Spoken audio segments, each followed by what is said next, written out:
संतोष देशमुख यांच्या हत्येचं कारण पुढे करून जातीय तेढ निर्माण केली जाते असं लक्ष्मण हाकेंनी म्हटलंय। भाजप आमदार अभिमन्यू पवारांनी कोपर्डी 2 करण्याचं वक्तव्य केलं होतं असा आरोप हाकेंनी केलेला आहे। कोपर्डी 2चं विधान केलं म्हणजे निमित्त शोधत होते, त्यातून हे मोर्चे, अशी टीका देखील लक्ष्मण हाकेंनी केली आहे। तर देशमुखांच्या हत्येचं प्रकरण गंभीर आहे, त्याचं राजकारण करू नये असं संजय शिरसाट यांनी म्हटलंय।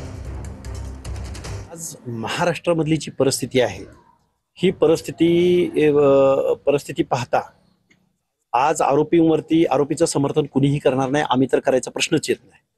पण एवढ्या सगळ्या गोष्टी होत असताना मोर्चाला काहीतरी कारण हवंय आणि त्या दुर्दैवानं स्वर्गीय संतोष देशमुखांची हत्या झाली।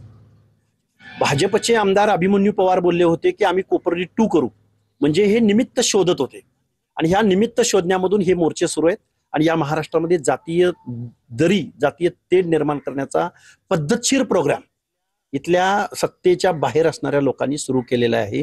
लक्ष्मण हाकेने असं बोलणं योग्य नाहीये।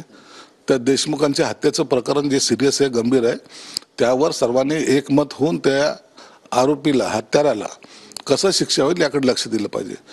मी वारंवार सगळ्यांना सांगत असतो की तुम्ही या सगळ्या गोष्टीमध्ये, तो कोणत्याही जाती धर्माचा असो, त्यांनी राजकारण करू नये। आता या गोष्टीवर त्याचं उत्तर तो सुरेश धस चांगल्या प्रकारे देऊ शकतो।